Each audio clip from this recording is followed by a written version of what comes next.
दस्तबरदार कर दिया है। वजह यह है कि पाकिस्तान पर, पाकिस्तान के अवाम पर, अवाम की नुमाइंदा हुकूमत मौजूद नहीं है, और जो हुकूमत है वो अवाम की नहीं, वो धांधली की पैदावार है, वो चोरी की पैदावार है।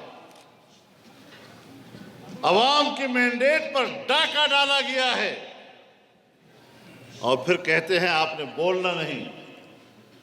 खुदा की कसम, सूली के तख्ते पर मुझे खड़ा कर दो, बंदूक की नाली के सामने मुझे खड़ा कर दो, उस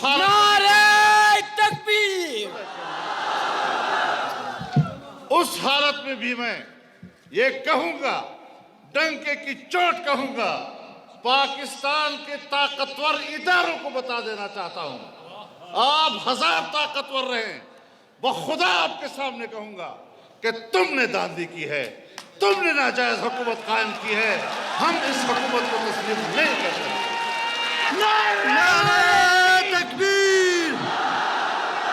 जिंदा है जमीयत, जिंदा है जमीयत, ये तेरी जमीयत, ये मेरी जमीयत, ये सबकी जमीयत, शेखुल हिंद की जमीयत, मुफ्ती की जमीयत, कायदा मिल्लत इस्लामिया की तकबीर।